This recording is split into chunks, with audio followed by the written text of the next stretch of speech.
అందరికీ నమస్కారం. నేను సింపుల్గా రెండు చెప్తాను.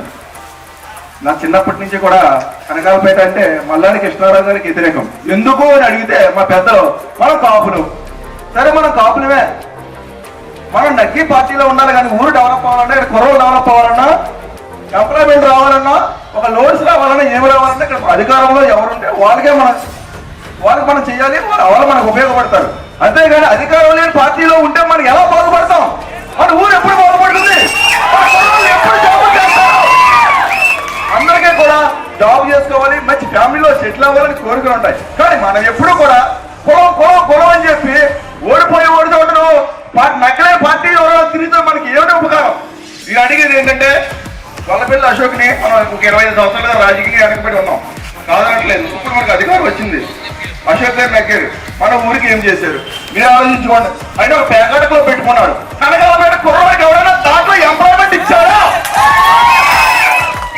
అతను ఆఫీస్ ఉంది జ్ఞానంలో, పెదవడే గార్డెన్లో, దాంట్లో ఎవరికైనా ఎంప్లాయ్మెంట్ ఇచ్చాడా? చెప్పండి. అత్యధిక మెజార్టీ కనకాలపేట నుంచి ఇచ్చాం మనం. మన కుర్రోళ్ళకి ఎంతమంది తన ఆఫీసులో కానీ తన పర్సనల్ గా పిఆర్గా కానీ పెట్టుకున్నారు? చెప్పండి. మీరు చెప్పండి, ఆలోచించుకోండి ఒకసారి మీరు. ఆ కులం కూడెంతలో మీతో మిమ్మల్ని తిప్పించుకున్న నాయకులు కొడుకులు బాగుపడతారు, వాళ్ళు పెద్ద పెద్ద వ్యాపారాలు చేసుకుని బాగుపడతారు. మీరు ఎప్పుడు కూడా ఇంకా అలాగే ఉంటారు. నేను అనుభవించిన కష్టాలు మీరు అనుభవించవద్దు. నేను చెప్తాను మీ అందరికీ కూడా, కులం వదిలేయండి, నాతో నడవండి. మీ అందరికీ కూడా నేను ఎప్పుడు అందుబాటులో ఉండి మీ యొక్క సమస్యలు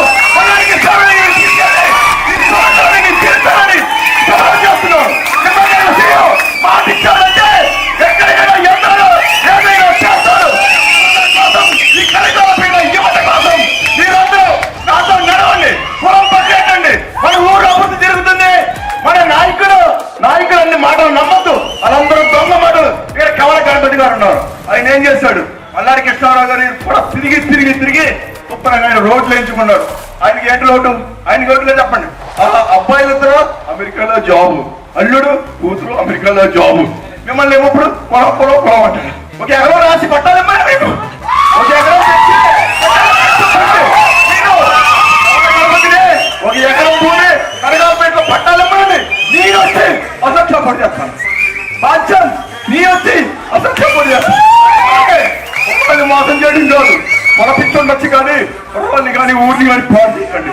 దయచేసి అర్థం చేసుకోండి నా మనోవేదన. ఎందుకంటే నేను పాడైపోతున్నాను, నాలా ఎవడో కూడా పాడవద్దు. దయచేసి అర్థం చేసుకోండి. అర్థం చేసుకుని పైన వచ్చేది ఎన్డీఏ గవర్నమెంట్, ఇక్కడ వచ్చేది మల్లాడి కృష్ణారావు గారు. ఘన విజయం సాధించబోతున్నాం. మనందరం కలిసి నిందాం. మల్లాడి గారికి మన అడుగు